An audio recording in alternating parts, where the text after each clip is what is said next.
is so hot off the press that we delayed going live because we were still writing the stories before we could even add them to the show notes. So this is the big news that we've all been waiting for. New app sideloading rules require pre-approval for iPhone apps. Apple gave developers in the European Union the guidelines and access to the tools needed for sideloading, installing applications that don't go through the App Store. This is part of sweeping changes to iOS Safari in the App Store required by the European Union's Digital Markets Act. And Apple's announcement of these changes just today, on Thursday, is loaded with warning about how sideloading brings risk for users. It's kind of weird. Boy, is it. They're simultaneously passive-aggressively sniping at the EU about how this is unsafe and unsecure and how it's going to enable piracy and all these security things, while they're simultaneously bragging about how secure it is because of all of their APIs and all of the safeguards that they put in place. So they're trying to make both arguments, and it doesn't really work.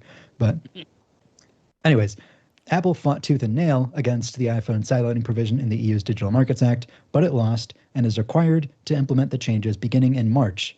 This will happen with the release of iOS 17.4, which just released the first beta earlier today. Under the new rules, sideloading an iPhone application won't be as easy as directly installing an app onto a Mac. When the DMA passed in 2023, some companies expressed interest in letting iPhone users install applications right from online advertisements. That's not going to be possible. Thank God. That sounds terrible. Apps must come from an alternative marketplace, and, quote, marketplace apps may only be installed from the marketplace developer's website, said Apple. If a developer wants to distribute an app outside the App Store, it doesn't need to pass through app review, which is the notorious barrier to getting an app published. Developers have long complained about the seemingly arbitrary and inane reasons for their apps or updates being rejected, with wildly inconsistent enforcement of rules and slow communication. So, if you want to distribute an app outside the App Store, you don't have to go through the app review process because that's exclusive to the App Store. There is one hurdle remaining, though. Apps for sideloading will need to be notarized. This is a simpler process that is, quote, focused on platform integrity and protecting users.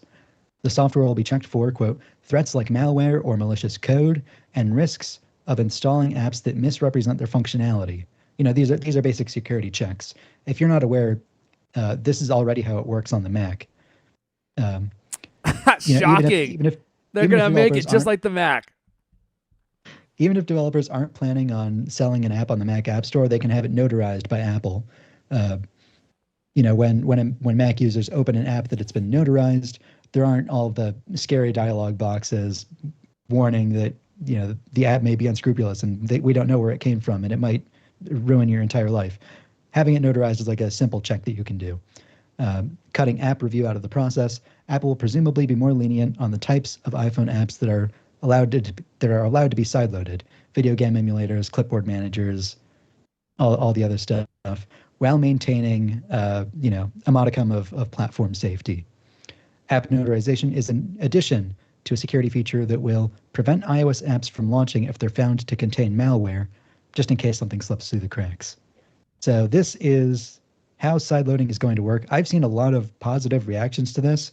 Steve Troughton-Smith, Riley Testut, a bunch of people on Mastodon praising that Apple has actually gone above and beyond what they've done. Huh. Contrast this to last week with the alternative payments thing in the US, how Apple so graciously reduced their Apple tax from 30% to 27%. On the other hand, in the EU, they're actually trying to make it as pleasant an experience as possible while, without throwing all of the iPhone users to the wolves of the dangers of viruses and security breaches and stuff. Didn't I also read that in the EU, they're lowering their App Store fees to 17% and 10%? I thought I saw that. And I may have read that as well. Yeah. Okay. Which I was like, son of a gun. Look what competition does. Isn't that amazing?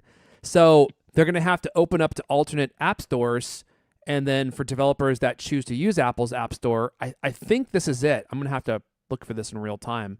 But I think they're lowering their 30% 15% rates down to 17%, kind of an odd number, and 10%. So if you choose to use the Apple App Store going forward, you will pay a much smaller commission to do so. So it ain't competition great. Unfortunately, if you're in the US and you've been listening to all this, none of this affects us, at least not yet. Not Although, yet. yeah, I bet that the United States is going to copy this regulate, these guidelines pretty much word for verbatim. word. Yeah. I wouldn't be surprised if they do.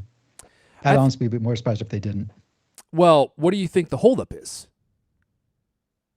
What do you mean? Well, they're doing this in the EU now. Why not just make this change available across the app Well, stores in Apple the doesn't. US? Apple is doing this to the nail. Apple doesn't want this to happen. To be clear, they always say that if you're bartering, you get a good deal when the other person is kind of upset. And I feel like that's what the EU got from Apple. Apple does not want this at all. Like this is the saltiest legalese that you will ever see Apple write in a press release. How all of the snipes that they're throwing and the shade they're throwing, that's not typically Apple's PR writing style.